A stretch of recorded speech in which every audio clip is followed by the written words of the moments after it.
Hai, Mike di sini. Selama bertahun-tahun kami nge-review laptop di Nerd Reviews, kami sempat banyak mengeksplor laptop-laptop yang punya fitur wah di harga rendah. Mau itu misalnya storage besar, baterai yang tahan lama, atau hingga durabilitas yang tinggi.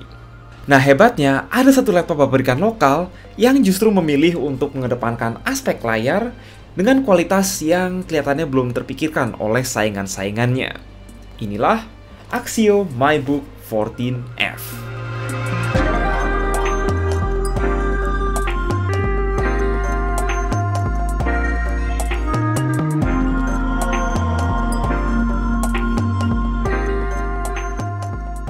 Sejak pertama kali nyobain seri Axio MyBook tahun lalu, menurut kami Axio berhasil menawarkan laptop-laptop di harga sedemikian murah yang sulit dicapai merek-merek luar. Dengan cara itulah mereka bisa tetap bersaing dan survive di pasar tanah air yang budget-oriented. Mereka juga klaim ini rakitan lokal dengan kandungan TKDN melebihi 40%, memenuhi persyaratan program laptop merah putih andai menjalankan Chrome OS. Mampu menyelamatkan banyak pelajar, mahasiswa, hingga para pekerja freelance yang sekedar butuh laptop spek minimal. Oh iya, untuk tas pinggang dan masker itu hanya kelengkapan sampel review ya. Sedangkan untuk unit retail, kelengkapan hanya mencakup laptop, charger, kitab-kitab, CD driver, serta soft case. By the way, MyBook 14F ini agak unik, sebab meski namanya 14F, faktanya ini adalah sebuah notebook berlayar 13,3 inci. Rasanya tentu sangat compact dan portable. Ya, apalagi bezelnya relatif tipis. Hal pertama yang kita nggak bisa set ekspektasi tinggi adalah desain dan build quality. Seluruh bodinya ditutupi polimer dengan finishing doff polos, benar-benar minimalis dan utilitarian. At least logo Axio di punggung maupun di bawah layar warna chrome ya, bukan decal warna hitam yang asal tempel. Kedua, setelah dinyalakan, Windows 10 Pro-nya ini juga belum diaktifkan ya. Ada juga SKU yang udah dapet Windows 10 dari sananya.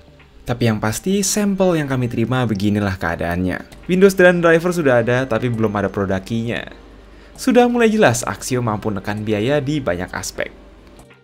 Konektivitas wireless sekedar mencakup Wi-Fi 4 dan Bluetooth 4.0. Di sisi kanan, kita bisa nemu slot micro SD, combo audio jack, dan satu USB-A 3.2 Gen 1. Di kiri ada charging port, satu lagi USB-A 3.2 Gen 1, dan sebuah mini HDMI, port yang udah lama banget nggak kita lihat. Entah kenapa ya, mereka malah nggak naruh satupun port USB-C yang zaman now udah vital banget. Jadi langsung aja kita beranjak ke selling point utama Axio MyBook 14F, yakni layar. Meski hanya berukuran 13 inch dengan rasio 16:10, layar ini punya resolusi 2.5K atau QHD, yakni 2560x1440. Wow, practically ini layar lebih tajam dari sederet ultrabook belasan juta yang masih pakai layar Full HD. Apalagi banyak laptop 4 jutaan yang masih pakai layar TN. Tapi, apakah selain tajam dia bagus? Warnanya sih oke, coverage sRGB sempurna, nggak terlalu gelap.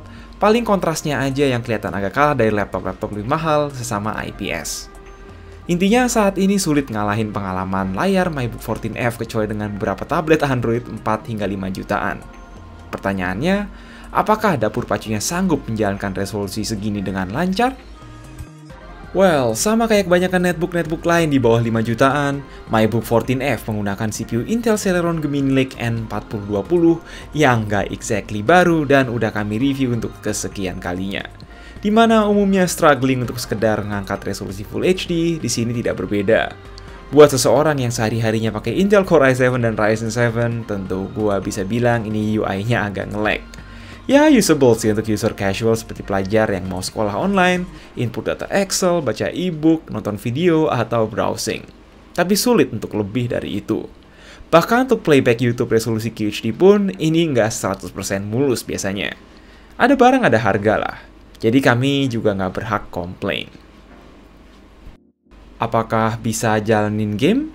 Mungkin game-game vintage atau yang benar-benar ringan bisa. Kami coba Dota 2 setting minimum, resolusi minimum pun belum sanggup tembus 20 FPS. Jadi jangan harap bisa lancar Valorant, apalagi Genshin di sini. Positive thinking aja, ini bisa jadi selling point tersendiri bagi para orang tua yang ingin anaknya fokus belajar di laptop, ketimbang main game. Haha. Menengok ke dalam, ada satu quick access door untuk ganti SSD SATA 2,5 incinya, satu-satunya komponen yang bisa di-upgrade dari laptop ini. Jika dibongkar lebih dalam, kita hanya bisa melihat mainboard kecil, baterai kecil, dan beberapa komponen lainnya. Banyak ruang kosong ya. Tentu saja demi memangkas bobot dan biaya, tidak ditemukan kipas seperti rata-rata netbook bertenaga Celeron lainnya.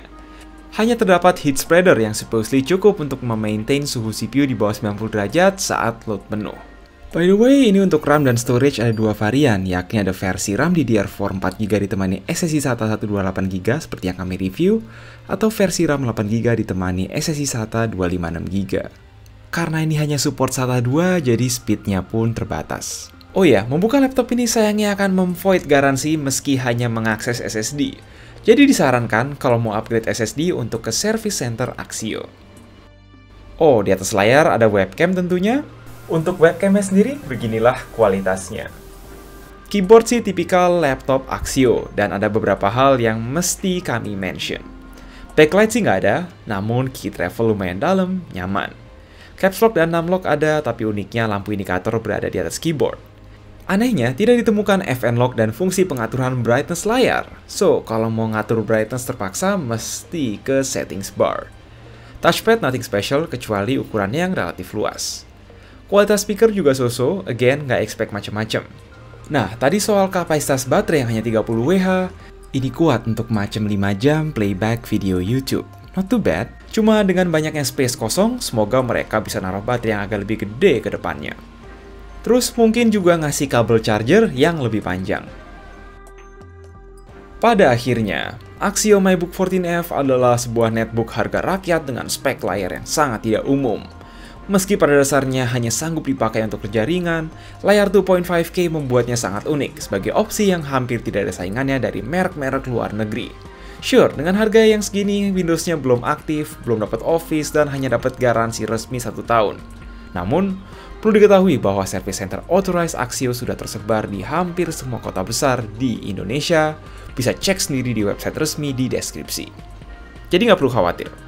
Overall, sulit membayangkan opsi laptop lain di harga 3 hingga 4 jutaan yang ditawarkan oleh Axio saat ini.